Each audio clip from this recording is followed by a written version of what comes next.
I'm interviewing Dr. Jonathan Brooks. He's a mechanical engineering lecturer in the University of Florida. He got his PhD in the University of Florida too in dynamic systems and controls. And PhD was mostly about what you say, like basically what the previous lab does, like distributed controls towards electric, like HVAC systems. For power grid applications. Power grid applications. Okay. And you have been in Gainesville basically your entire life? Entire adult life, yeah. Entire adult life. All right, because I was mistaking you. So you did your undergrad here, and where did you go to high school? In Orlando. Orlando. Winter Springs High School. Go Bears. Go Bears. So but very close to here. Yeah, well, you've been a Floridian. Close is relative. My mom would say it's not that close. Right. Yeah, 2 hours away. It's pretty close. Okay. So how was the first few years of college after separating from your family? Probably your mother was a little teary. It was, it was a great time. It was the best time of my life because I really enjoyed. I lived in the dorms. I lived in Hume Hall my freshman year, and Hume Hall is fun. It's a little bit different than other dorms, but it's probably still similar to other dorms. It's a lot of fun just living with your friends and not with your parents. Did it look the same way as it does right now? I assume so. I haven't been in there in a while, but I assume so. It looks the same on the outside. That's good.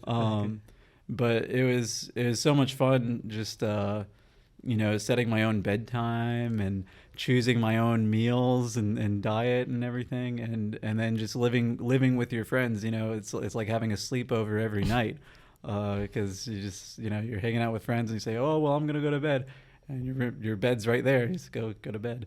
So you didn't have were you not sad that you left your family? Or not really, but I see them all the time because they come up for football games every weekend. So I saw them every weekend. Were you a Gators fan before coming to University of Florida? Oh, of course.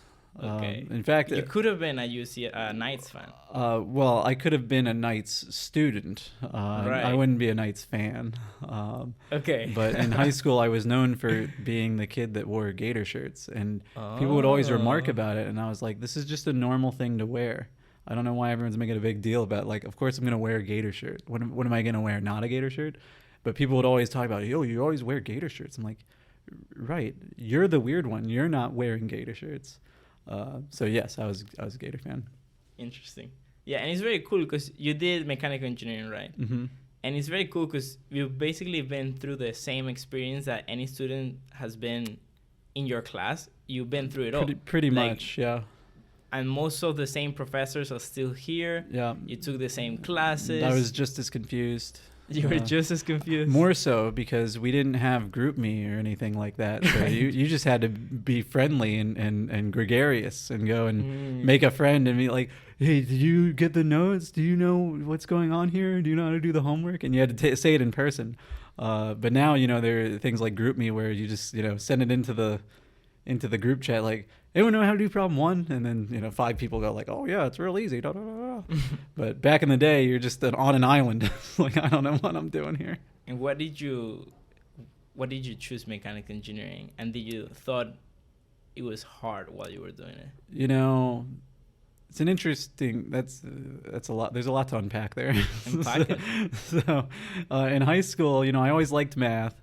I liked science. I liked the idea of science. I actually really hated my physics class in high school. I liked the teacher, Dr. De Palma. Hi.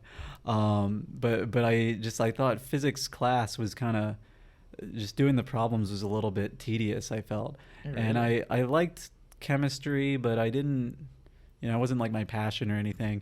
But I liked math. But I did a lot of animation in high school because at my high school, we're kind of a big deal, the Bears. We had an animation class. It might have been like the first time they offered it, but my freshman year, there's an animation class. I was like, well, that's what I always wanted to do growing up. I wanted to make video games and stuff. So yeah, I'm going to take this animation class. And so we used Macromedia Flash and made little simple animations. And then they, because it was such a popular class, the next year they offered animation 2. And animation 2 was making games, like game, because in animation 1 it's just little videos. So we did like, a guy walking down the street What and stuff language like was that. this, or what? It's using Macromedia Flash. Mm. It's an older software. I don't know if it's still in use ever anywhere, but it's a great little program. And so we just made like simple things. We did a self animation. So like we filmed ourselves in front of a camera saying, "Hello, I'm Jonathan Brooks. I really like math and science and blah blah blah," and then we animated over our face basically. But so then for animation 2 is That's making basically like the precursor of Snapchat. If you're aware of I mean, Naruto. kind of like that, but like, I mean, it was weeks of work animating over every Right. frame of ourselves. But yeah, we basically made a cartoon of ourselves, kind of. And then animation 2, it was making games. So like actually like making a game, like we made like what did we make? We made some different games. We made like I made I don't want to brag, but I made a really fun kind of World War II plane shooting game. So it's kind of like Galaga style, where you have like your plane moves left and right, and then you press spacebar to shoot. And it was actually legitimately a very fun game. Like I would just sit there and play it for like hours. But so then after that, because again that was popular, there were people who wanted more, and so they created a new class, animation 3, for my junior year, and that was actually 3D animation. So we used a program called Cinema 4D, which is a professional program, and we made 3D animations, and so that was really cool.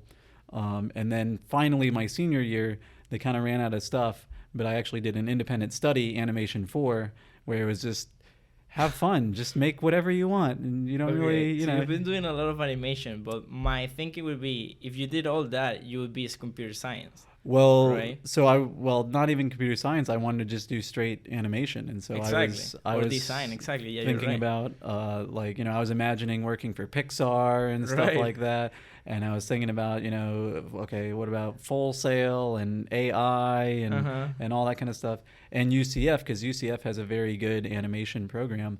But I also liked math and science, and so I was like, well, but engineering's like what all the math people do who like math, and so I don't know, and so I was kind of conflicted, and then at the same time, I was conflicted because I had the choice of UF and UCF, and UCF was offering me a pretty nice scholarship. But UF, we're kind of big deals over here. They don't need to offer scholarships. They're like, either you come or you don't. If you don't want to come, then we'll get someone else.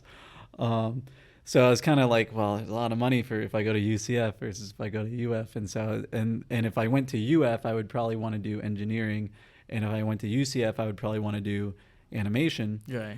And a friend's mom was giving me a ride home one day, and I don't know, she really liked me, I think, because I could speak in full sentences compared to his other friends. And so she was just asking me about, like, oh, what are you interested in? Da, da, da, da. And I said, oh, well, I'm thinking about engineering or animation, but I really like animation. And so I think that's kind of like my passion. That's what I really like to do. And then she said something that kind of stuck with me. She's like, this isn't a question. Do engineering. Don't do animation. Huh. A high schooler could do animation. You're proof. You're doing it. And I was like, that's a pretty good point. That's true. A good point. And so that really stuck with me. And then the other main reason, the real big push that pushed me towards engineering, was the job security, because animation it's a tough industry out there for getting jobs. And actually, my brother's first grade teacher's son was trying to do animation, and I kept hearing horror stories through the grapevine about how he moved to LA and he's working as a waiter trying to get a job as an animator or something. And I was like, I don't know, I think people always need engineers. I think I'm gonna do engineering, and I kind of already decided I wanted to do UF, and so all three reasons: UF, job security, and kind of like, I don't know, sophistication, I guess.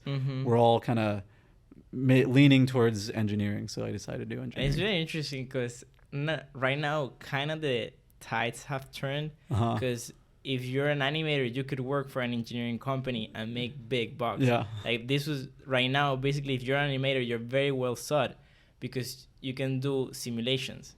And anything robotics is simulations. You need to have good animators to have realistic simulations, which would lead to a more accurate, or at least a robot that trains in a simulation is as close to reality as possible, right? So right now, I worked in Aurora. I told you about this, and we had people in the engineering simulation team that worked in Pixar movies.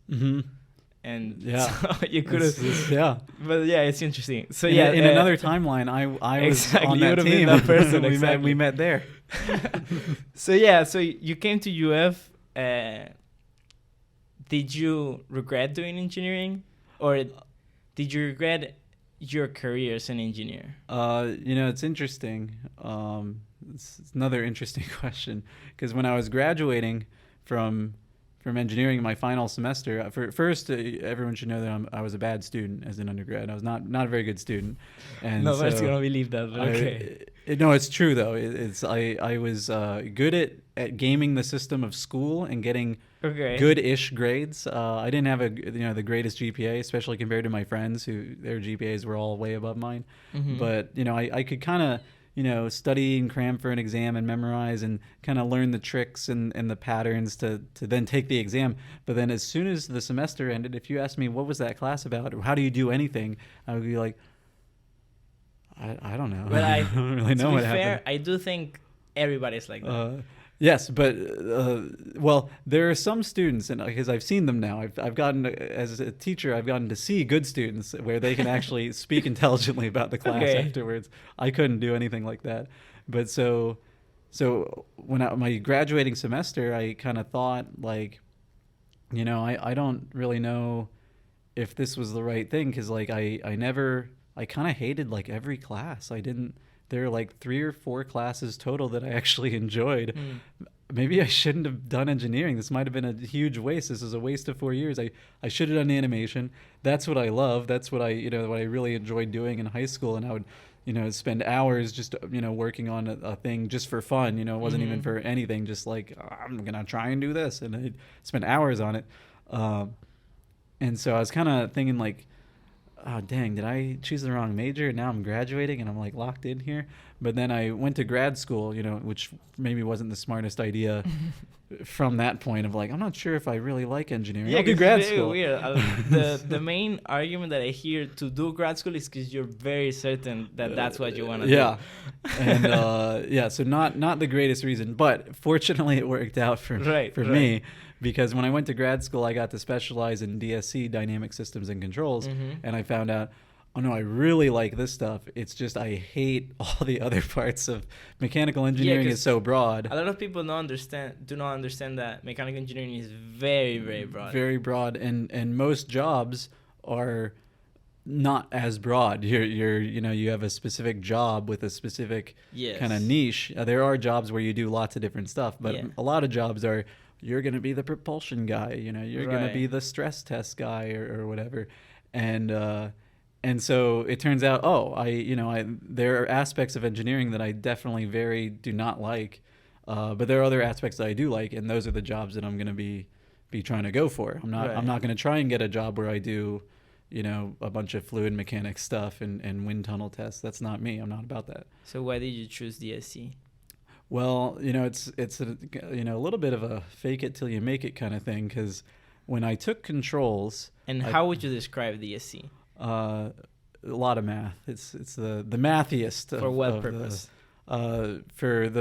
Depends on what you're doing, but from my perspective, for the purpose of making of doing controls, which is making things do what you want it to do. Exactly.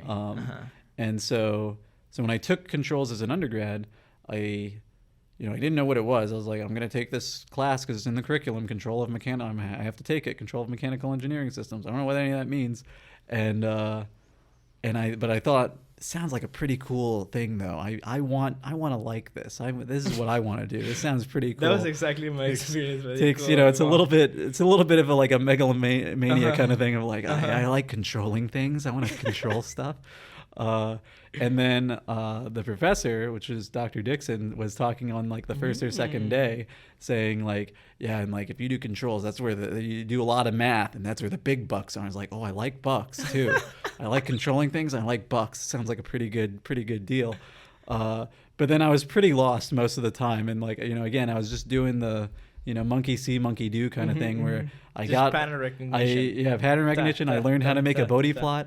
And you ask me what's a Bodhi plot, I say I don't know. It's that thing I make. And Yeah, then exactly. I knew the rules for root locus. You say what's any of that mean? I was like I don't And know. it's I very gotta weird that you study can it. pass classes even with an A just doing that, right? Yeah, and Without so having any intuition at well, all. I needed a little help. There was fortunately for me, an extra credit project which I did, which did not work well. I don't know what my grade was on it, but it was enough to bump me up to an A. But I definitely Nice. needed that. But so again, you know, I came out and I was like, I want to like controls, but I don't know if I do. Because I really don't understand controls. I don't know what it's about. I did well in the class, but I'm really kind of I still don't fully understand it. And so then going into grad school, I still, you know, was a little bit shaky about controls. I took controls lab, and that brought some things together that made me think like, okay, that's pretty cool Just actually. applications. Yeah, getting to see a PID controller work in real life, and like changing the gain and seeing it change. You're like, that makes sense. That is how it would do it. But I still, you know, I was still a little shaky on controls. And the class is literally just as a background. The class is literally controlling things, right? So yeah. What was your experience with Controls Lab? Well, we had, you know, I've pitched for them to add this lab back in, but I think for practical reasons it's annoying, so they probably won't do it. But we had a really cool lab that just made everything click for me, which was we had a fan with a little photo sensor attached to it. We had a photo sensor and we attached it to the fan, so that measures light. And then we put like a piece of like cardstock, like black cardstock, over the fan, taped it down on one side of the fan. And so then what we would do is we would control the fan, and so as the fan turned on, the cardstock would get blown away and more light would reach the photo sensor. And so then you would say, oh, I want 12 light to reach the photo sensor, and then it would automatically increase or decrease the fan speed to get the right amount that you want. And seeing that work in real time, I just blew my mind. And like I sat there for hours just putting in different reference commands and watching it go up higher, and then now do lower, and then do lower, and then changing the gains because there's PID. And so that made a lot of things click for me, like, oh wow, that makes so much sense that's how that works. And so again, in Controls Lab, I did well. I got an A. I was sort of getting the concepts. They're starting to kind of settle in a little bit, but I still didn't fully. I felt real shaky about actual controls though. But then, going into grad school, I was like, but I want to like controls, and that's pretty cool. The moments when I figured it out is pretty cool moment. And so I decided we're doing DSC. I'm doing controls. And it turned out it was a good decision because I actually really like it. Mm-hmm. So how, staying a little bit on controls, how would you explain, maybe make it more practical, and if you can, just talk about your PhD, because your PhD work was, you said, grid, like working with systems that connect to the grid. And I saw one paper of yours specifically that was that HVAC controls, under-actuated control, I think it was, how does that work, and what is the purpose of that? What are you doing in that work, and if so, what are some lessons for the day-to-day people in energy specific? But first, talk about controls. Well, so controls is in a sentence, making things do what you want them to do, and normally they don't want to do that thing. Things want to do a certain thing. A pendulum wants to fall down. You might want the pendulum to be upside down. It doesn't want to be like that. So controls is all about, how do I make that happen, and specifically, how do I make that happen in a kind of a mathematical sense? Because like you could kind of finagle it and hack it together and be like, yeah, I did it. I didn't do any math. Like trial and error. Trial and error, exactly. But in controls, we want to kind of be a little bit more mathematical and quantitative about things. And so at the end of the day, what tells a pendulum to fall down is its differential equation of motion. Right. There's a differential equation of motion that describes how it moves. It comes usually from F equals ma. And so, for mechanical things, not for electrical things, Yes. but for mechanical engineers, usually F equals ma. And so you have to learn, okay, when I see an ODE, what's going to happen to it? Is the pendulum going to stand up like I want it to? No, it's going to fall down. Why is it going to fall down? And so you can see from the ODE, you can look at the math and you can see little clues, oh, that's positive, that's yada yada, that's yada yada. And from that, you can actually figure out, without even solving the ODE, which is hard, well, arguably hard. Depends on the ODE. Yeah, depends on the ODE. You can figure out, oh, this is what's going to happen, this is what it's going to do. And then okay, so I need to do something to make it not do that, to make it do what I want to do. And so then you start thinking, okay, so if I can, add a term to the ODE, which we usually can say by adding a torque to the pendulum or something, how much torque should I add? Should I add, 100 torque, 50 torque, 10 torque, 0.1 torque? How much should I add? And controls get, it's at the end of the day, it's all about being able to read an ODE and see what's it going to do. Because then you say, let me put in a variable torque, and then what value does this need to be so the final ODE that I get looks the way that I want it to, so that it'll do what I want it to do. And so that's controls. And where does it fit within your research area? So with the application, my research, is kind of a tale of two PhDs, and so the first 2 years of my PhD work were not in my dissertation. They're not even part of my actual PhD. That's not to say that they were useless. I gained lots of skills, learned lots of things that were useful for the rest of the PhD that actually made it into the thesis. But so my first 2 years was about HVAC and controlling building air conditioning systems, basically, and for in a variety of ways. But the main one, the one that you mentioned, it was under-actuated HVAC zones. So, we're in a room here, and, that measures the room temperature, and if it's too hot, it'll blow cold air in. If it's too cold, it'll blow warm air in. It's a little bit more complicated than that, but more or less that's the idea. The simplified version is at least one of the most popular examples to explain controls, right? Too hot, turn on cooling. Too cold, turn on heating. Right. And so, but then you have so this would be like what we call a zone in HVAC. We have kind of HVAC equipment to service this room. But in some buildings, and I actually don't know how this building is set up, in some buildings, this room and say the room next door might have the same HVAC equipment controlling it. And so now it's under actuated. You're trying to control two rooms with one set of equipment. And so what if this room's too hot and that room's too cold? Do you blow cold air or hot air? What do you do?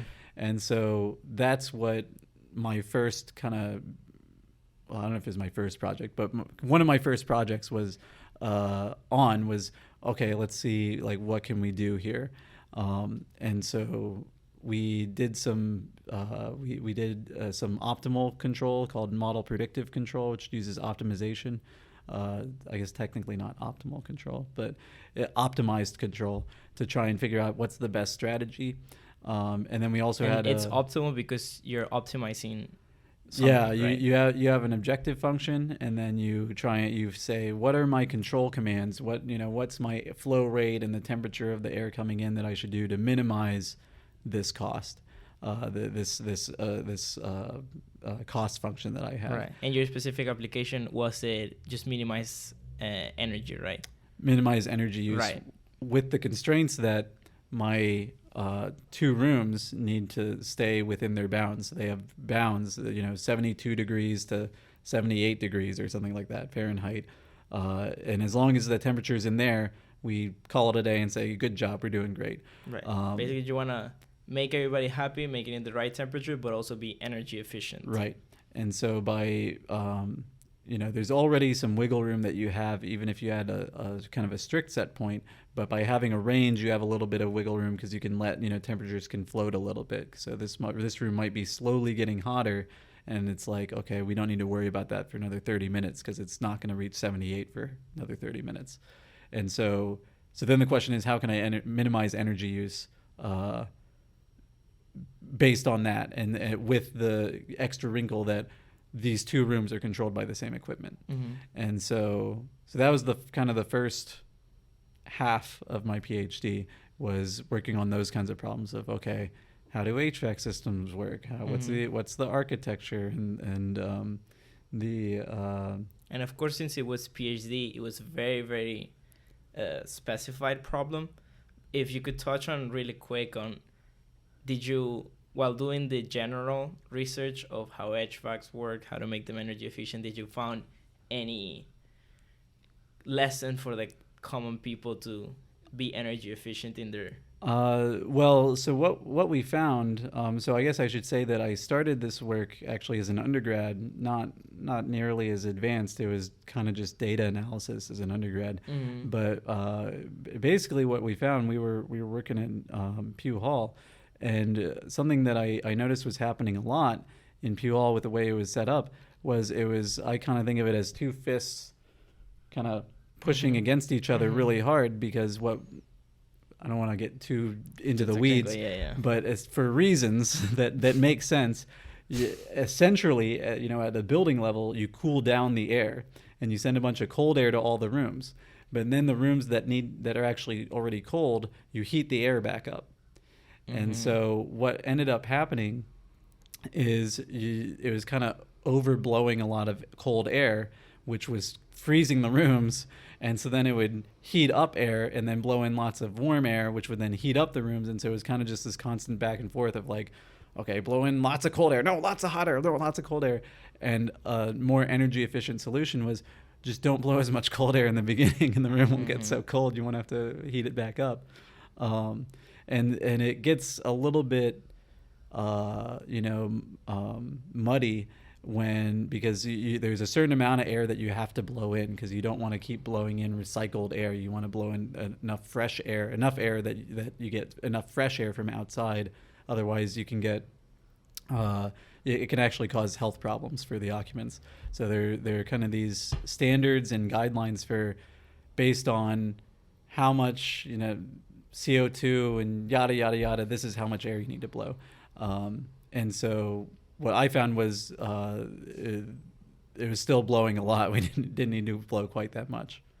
And your second half was, what was basically your dissertation? So then the second half, after those first 2 years, I pivoted, and this was an idea that was kind of being kicked around for the first 2 years, but it hadn't fully formed. But I pivoted to power grid applications, which was a little bit intimidating because I didn't like circuits. I wasn't good at circuits. I'm not an electrical engineer. But at the end of the day, it's just an ODE. And, to a controls engineer, an ODE is an ODE. It's like, oh, is this ODE an airplane or a circuit? And then the controls engineer says, I don't care. The eigenvalues have to be in the strict left-half plane either way. And so it's like, okay.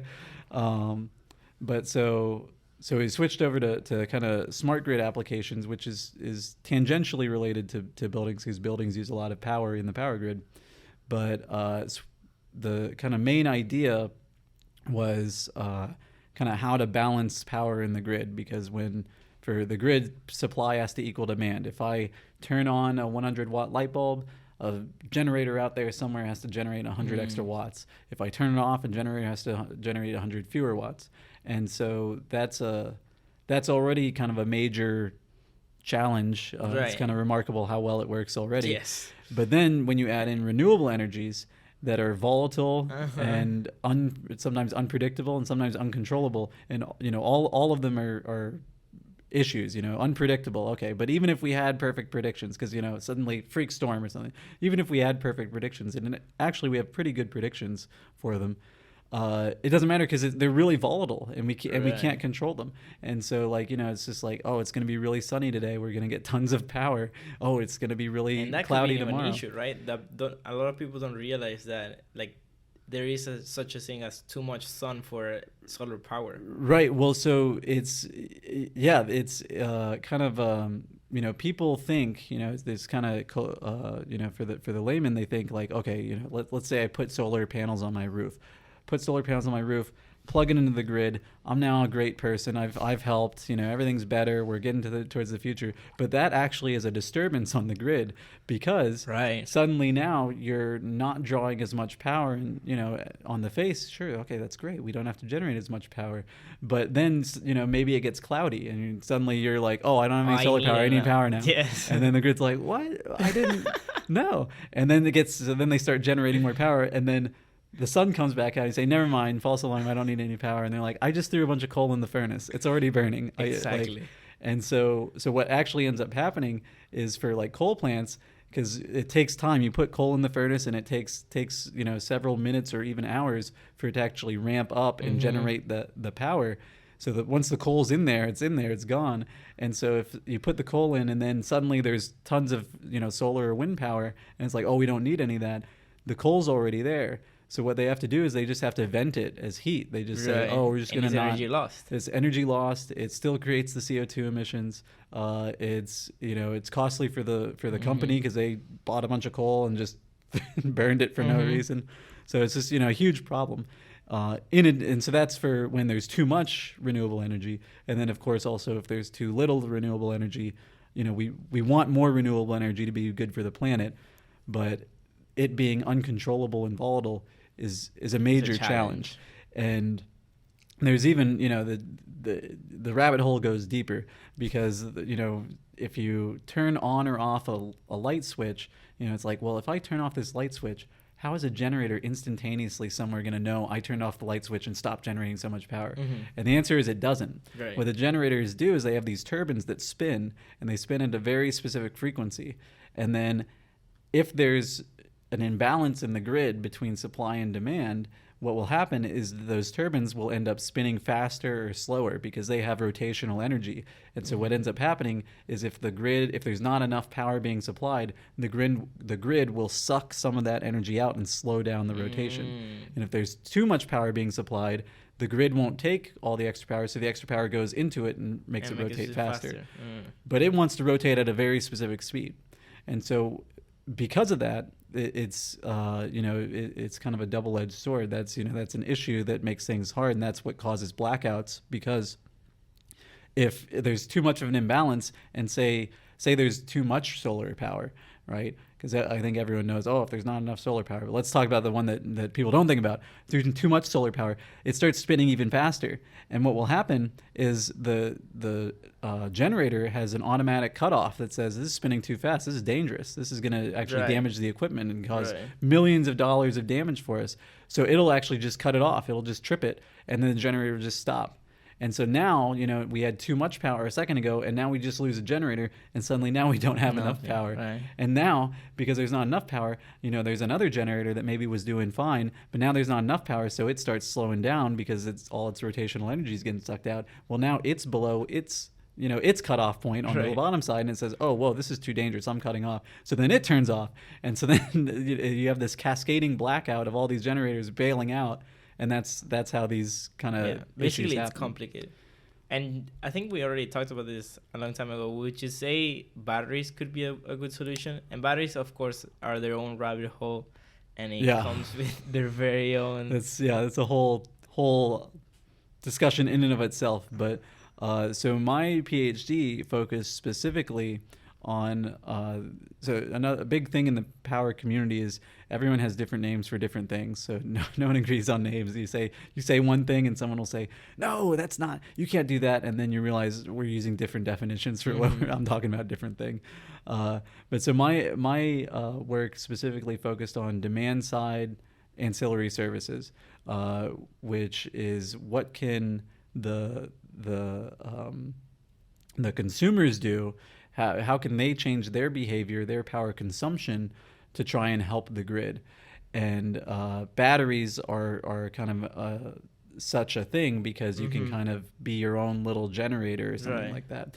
But so my work specifically was about using buildings as virtual batteries, because a building here, like this room, for example, has thermal inertia. Basically, you kind of leverage the fact that there's thermal inertia, and so it feels like the air is off right now. I don't know if we're getting any air, but suppose the air is blowing at some flow rate.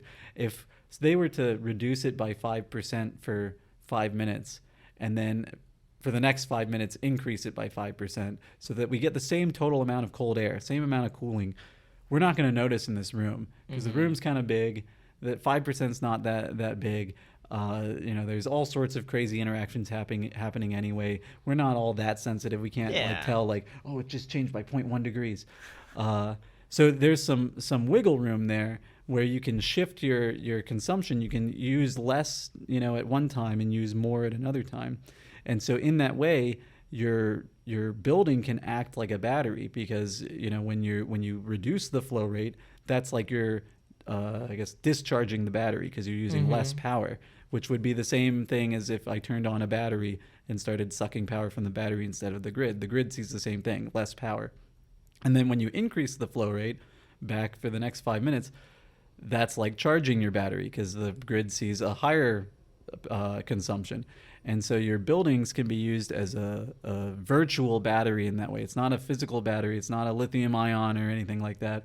But you use this thermal inertia to use the buildings so that it's like a battery. I kind of like to think of them as like negative generators. Your building can be like a generator, but inverse, negative. Yeah, that's pretty cool. So it turns out the kind of the benefit of that over batteries is batteries are really expensive. You have to build a battery. The buildings already exist. They've been built. And see, it's in the name. They're buildings. Have to add some algorithm. And so, we have a lot of the infrastructure already there. So it's a very low-hanging fruit. You just need to add the algorithm, maybe add some sensors, which that's costly, but not as costly as adding a huge battery to every building. And we have a lot of buildings. And our HVAC is a lot of energy. And so we have a lot of thermal inertia to play with. And this seems really like a low-hanging fruit, and it might be like a really novel idea, but my intuition tells me that somebody must have done it before, right? So what do you think it's being used a lot right now? And if not, why it's not being used? So I mean, technique? This idea has been around for a while. It was already an established idea by the time I got to it. And so there's been lots of work, lots and lots of papers about different things that buildings can do. A major kind of complication or roadblock. There's several. There are a lot of major complications. So one is, I make it sound easy. It's still, buildings are really complicated animals out here. And so it's a lot of work to actually get a building kind of working right.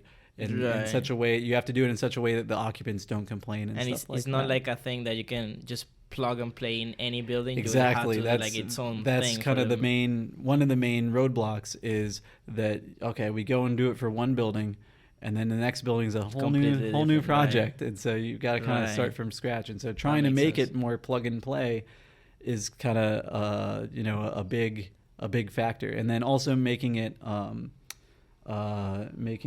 kind of profitable is an issue, because suppose I'm a company and I say, hey, I can come, add this functionality to your building, or let's talk about energy efficiency. Energy efficiency is kind of the same issue. Hey, I can come and I can save you 10% on your energy bill or something. And so I go and add all this stuff. How do I prove that I saved you 10%? You get your energy bill and it's however much money. How do I say, well, it would have been this much? And it's like, well, how do you prove that? How do you know it would have been that much? Yeah. I think it would have been only this much. You only saved me this amount. Yeah, you could do like an average, but it gets complicated, so, right? Things change. It gets challenging, and so you can say, oh, well, let's look at last year's, bill from May, and it's like, oh, but we had a cold front in May. Right. Last year. You can't use that data. That's not fair. And so how to actually kind of prove and get a receipt for how much your stuff saved is challenging. And so similarly, it's kind of challenging. Show the mathematical proof. Right. Yeah, here it is. Yeah. So that's one issue. And then the plug and play is another issue. And then another major issue is kind of a political issue, a policy issue of where, if I'm a consumer and I allow you to do stuff with my HVAC, for example, how should I be compensated? And so there's actually been Supreme Court cases about what is the proper compensation for this this service that's being provided, and you get really into the weeds about the nitty-gritty details of what a utility is, and public utilities and interstate commerce and da da da da. And so it's kind of just a minefield in that way of really complicated stuff. Right. And so independent of our engineering solutions, the economics of it and the policymakers kind of have to agree with the engineering solutions in a certain way. The engineering solutions might be there, like, hey, we figured it out, just do this, figure out a way to make this happen. And then the policymakers will say, well, like, what if we do that, and it's like, oh, no, that's not going to work. So it's it's complicated having kind of these two sides of the issue, the policy and then the actual technical solutions and challenges. Yeah, it has been like that for many issues, right? Yeah. Just agreeing. Yeah. Yeah, but let's switch gears. So you did your PhD. Mm-hmm.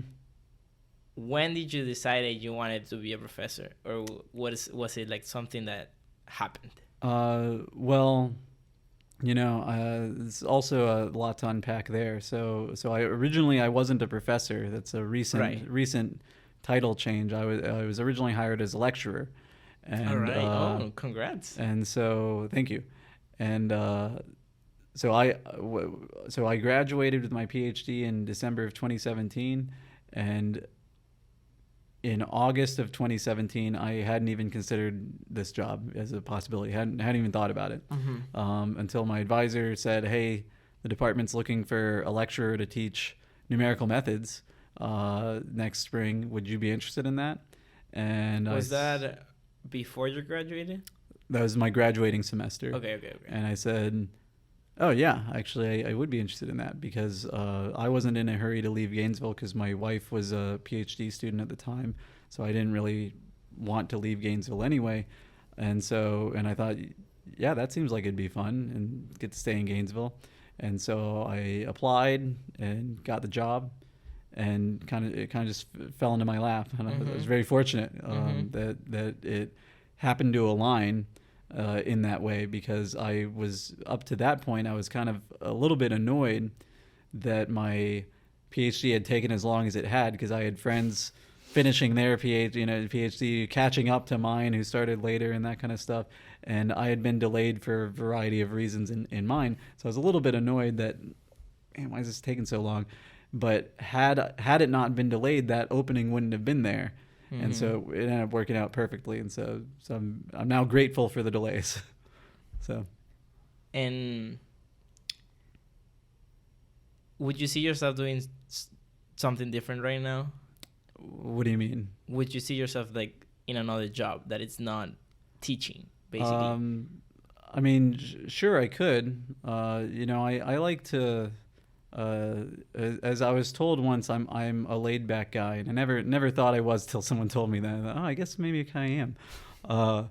But so I like to, I think a valuable lesson that I learned throughout college and grad school and everything is just being open to opportunities and having an open mind. Because again, I hadn't planned on taking this job until suddenly I did. And, up until that, I was like, yeah, I'll just, I'll go work for Lockheed Martin or something. I don't know. I'll go get a job. And then suddenly this job happened.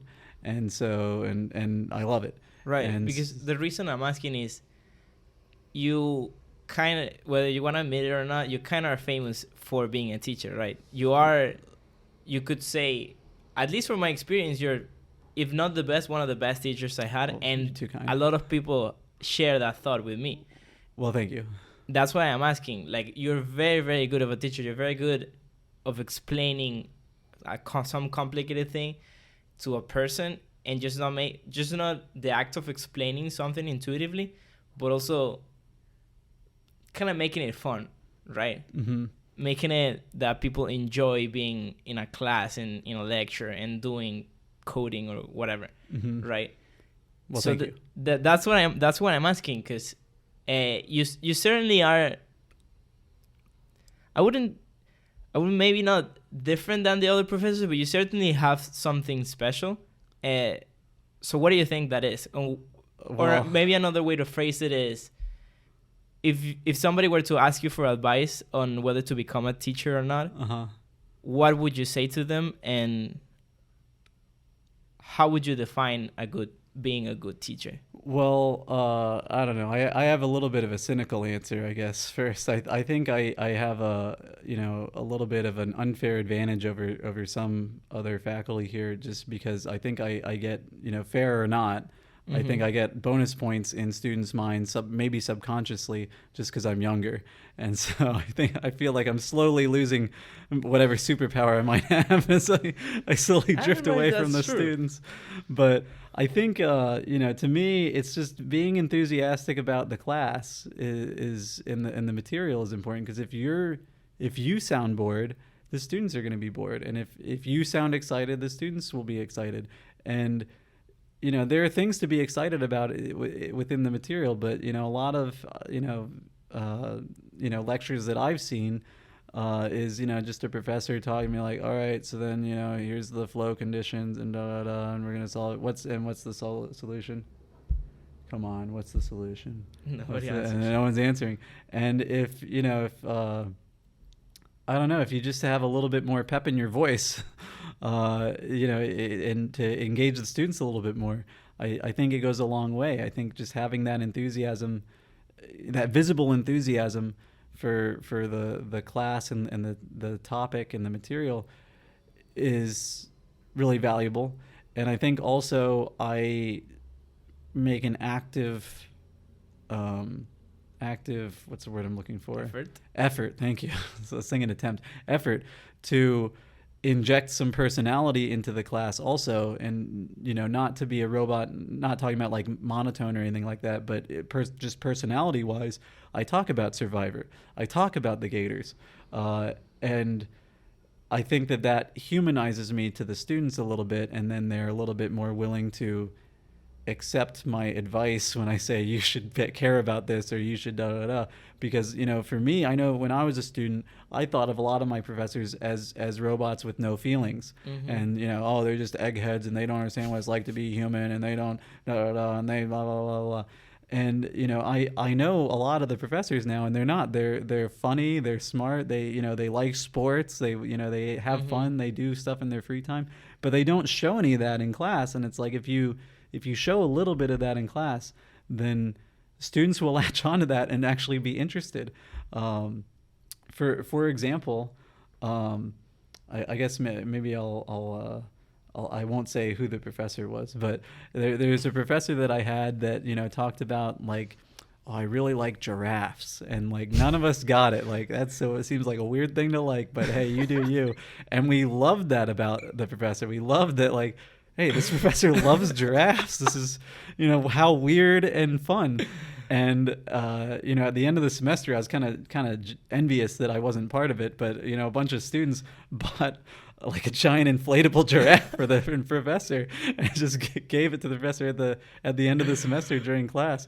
And it was a really heartwarming moment. Right. The professor's like, oh my goodness, it's a stupid little blow up giraffe, but is really funny and enjoyable, and it made a lasting memory versus just professors that come in and do their lecture and leave without having any kind of personal affectation within the lecture. Yeah, for example, it was always fun. I wish I had done it more, but one of your extra credits is play Connect 4. Yeah. And by having these conversations, maybe you can trace that back to like your childhood. You wanted to play games all the time, and there was like that. But yeah, basically you play games with students and give them extra credit for that, and that not only makes it like the reward of the extra credits itself. Like you get to talk to students, you get to have conversations, like very long conversations. Yeah. I think when I took your class, we had like hour-long conversations after the class. And that could be an issue on its own, right? I think maybe the reason that not a lot of other professors are doing that is because they just don't have the time. Well, that's definitely an issue. It's very chaotic Right, being a right. professor. It Uh, it definitely could impact your own personal life, right? well, for sure, I've been scolded many a time by Doctrix Brooks about staying too long in office hours or too long with Connect Four or whatever, and I say, you understand? There's a line out the door. They needed me, and it's like, Right. well, Scooter needs a walk. You need to be back here, and so, I probably have the most free time amongst the faculty. I feel like, and I'm still like I have no free Yeah. time, and so it's definitely it's a lot, It's a challenging job, and definitely.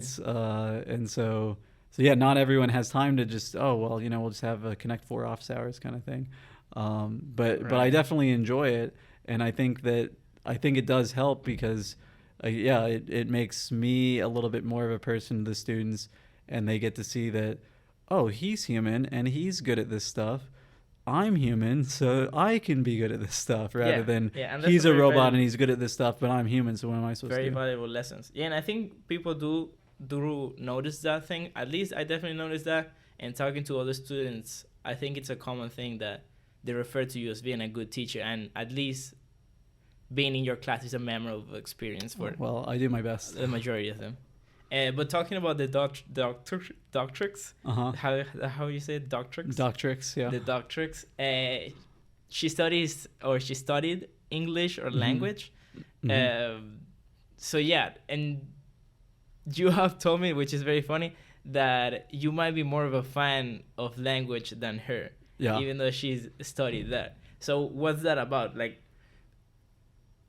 basically, one of the funny things about your class is that not only you could talk about engineering or survival or whatever, you could talk like for hours about like where does a word come from, Yeah. and why does it have that meaning? What happened back then that it got that meaning? So Well, it goes back to high school. I was talking about animation and stuff, but what was not in that story that I said earlier was I took 5 years of Latin starting in eighth grade. Our middle school program, middle school had a program where you could take a language class at the high school during high school's first period, which is before middle school started because high school started early. So you go to first period, take this high school class, and then they had a bus that would bus you back to the middle school. And so in middle school, I was on a high school schedule basically. It was a bunch of us. And we all, it was like a family of all the people taking language classes. But so my sister and I took Latin, and most English words come from Latin, mhm. from Latin words. And so that helps because, to me, it's not some esoteric knowledge. I say like the most mundane Latin fact, and everyone's like, "Whoa, he's a genius!" It's like, no, this is like day one of Latin one. This is not. This isn't like a crazy Okay. word or anything. Um, but so by doing Latin, I loved it, and so I did it for 5 years, and I competed at Latin competitions and everything. Um, you have to learn these things to get good at it, and partially because I loved it, by sharing it with the students, it helps me hold on to it a little bit because it's slowly dying in my mind. I can't, I Mhm. look at a Latin sentence now, I'm like, I don't know any of these words, um, but so it's just whatever's left over, and so that's kind of how it started. But then also, my wife did a PhD in English, and I think, especially for us engineers, uh, we don't have a good sense of what that means. Oh, you're doing a PhD in English, so you like know all words, and you have perfect sentences and da da da da. It's like, no, English is just as varied as engineering. There's so many different niches of like, oh well, no, I focus specifically on Shakespeare. I focus specifically on da da da. I focus on da da da. And so she focused on kind of more digital media as it relates to English Mhm. and that kind of stuff. And so she's not a grammarian Mhm. in that Grammarian way. is Someone who likes grammar. okay. And so, whereas I am, and so it's just it sounds funny, but once you actually know about like, oh, how varied English is in terms of getting a PhD in it, it's like, oh no, it's not just like knowing grammar or something like that. There's all sorts of different aspects, and so that's not the kind of stuff that she, does or is as interested in or anything like that. Whereas for me, I find it very interesting because, learning Latin, that's how I learned grammar. Before taking Latin, I could speak English, but I couldn't, tell you what a dependent clause was probably. But then when you're trying to translate Latin, you got to figure it out. Like, subject, okay, direct object, okay, verb, okay, and then this, what's that? And you start having to learn the words for these different constructions and that kind of stuff. And so that's how I learned all of my grammar. And, I liked it at the time, but it gets even more interesting kind of as it simmers because, when I was in high school, I would see like these translations, we would translate stuff and it's famous stuff. So the translations are, they're translations online or whatever. And I would sometimes go and look at the online translations and they would be really loosey-goosey with their translations. And I'd be like, I don't like that. They're being like way too lax. They like, this says, this word, which means blah, and they're just changing it to this other word. And that's not the same thing. And so I generally didn't like a lot of translations, and I think I still probably don't like those kinds of translations. But I understand better now why they do it, and it's because it's a really interesting idea. The idea of trying to translate, it's not translating this sentence into an exact replica in another language, of that sentence. It's trying to convey this idea. This sentence in, say, Latin conveys a certain idea. What are the English words that convey that idea? And it might not be a direct one-to-one translation of every word. Yeah. You might have to take some creative license to emphasize what it's doing, because in different languages such as Latin, you can, for example, with the word and, the Latin word for and is et. And so you can say, Andres et Jonathan or something like that. But there's another way to say and in Latin, which is with a suffix que, Q-U-E, which you put at the end of the second thing. And so if you want to emphasize that like these things are really closely connected, you would say Andres Jonathan que. And that means the same thing technically, the two of us, but it's putting more of an emphasis on, no, these two things are really close together. We can't even have a word in between. That would be tragic to put a word in between. So we're going to put the and at the end. And so we don't have that in English. It's just like, no, Andres and Jonathan. And it gets very, very messy because English, you said, comes from Latin, but so it's kind of easier to communicate with people that have languages that are not English but come from Latin. But it gets really, really messy when it's not the same, kind of rude, right? If you speak to a Chinese person, it's very interesting that there's words for them that describe something that you don't have. Yeah, right. Exactly. It's like you wanna explain or a feeling or like, I'm feeling whatever. I'm feeling kind of sad, but I can do stuff, right? And there's a word for that, and they don't have that word. Well, so the classic example is the German word Schadenfreude. Do you know what Schadenfreude is? So that's the feeling of kind of I don't know if it's pleasure exactly necessarily, but kind of pleasure at seeing someone else's misfortunes and kind of being like, how lucky am I? I don't have that. And so we don't have a word for that in English, like, how do you describe that? And it's like, well, I'm going to have to use 30 words to describe that. Exactly. And Germans just say, Schadenfreude. Right. And so as a result, in English, we usually just say Schadenfreude. We take the exact German word and just, we're going to use this word. That's what it means. And then we explain it to people who've never heard of it.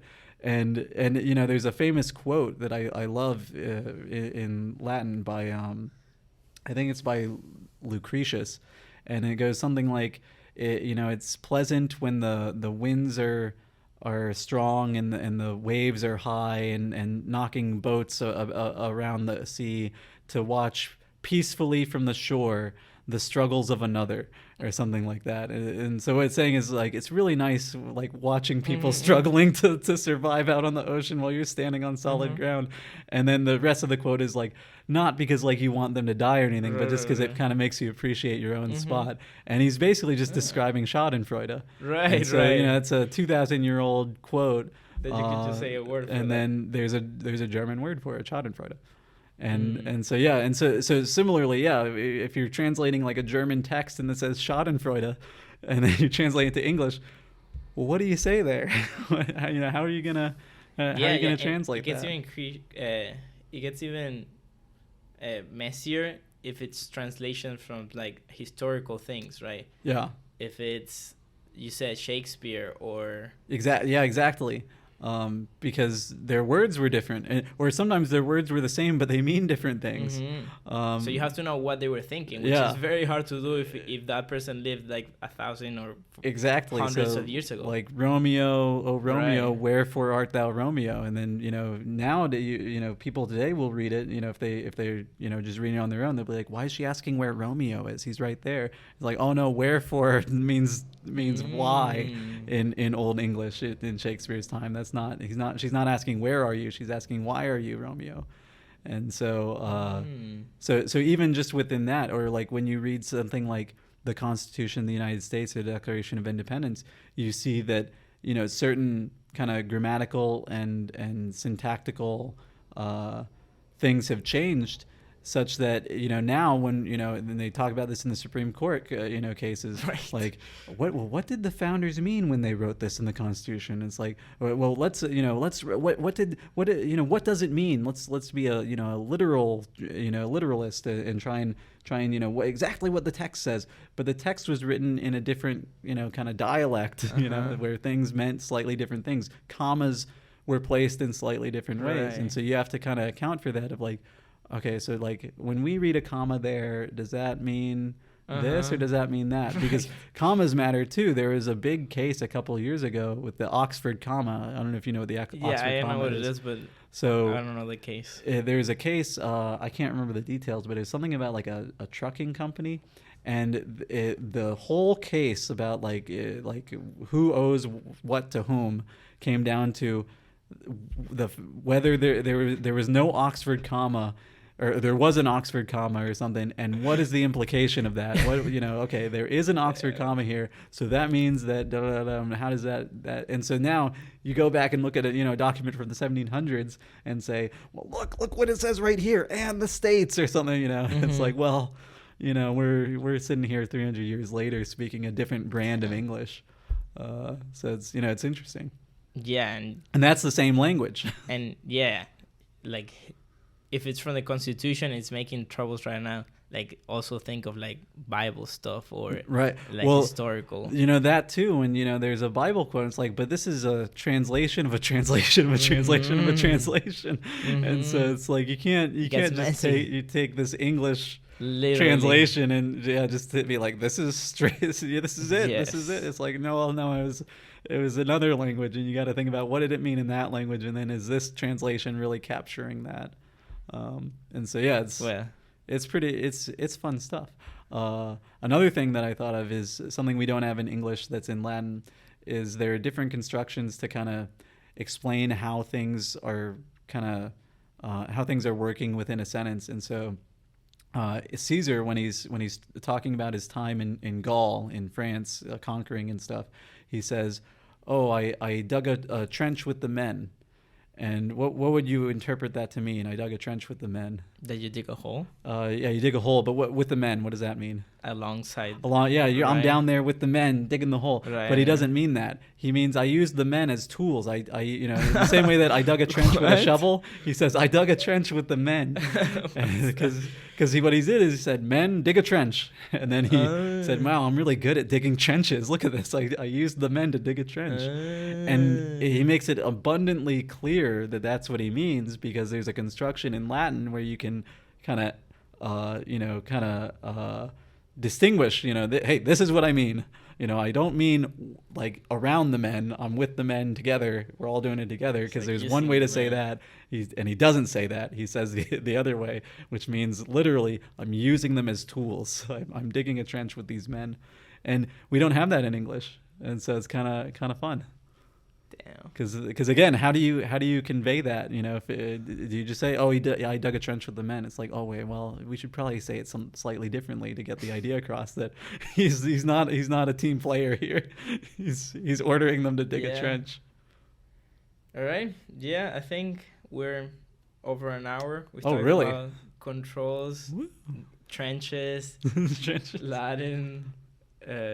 Yeah, I really appreciate you having this conversation with me. Hopefully, we'll do it again. Yeah, well, thank you. Yeah, and thank you again for being a great professor. You really were You're too kind. one of my bright spots in my undergrad career. Thank you for being a great student. You know, I still have fond memories in MEA just talking for an hour after class and then me saying, I really have to go now, though, because I have office hours. Right.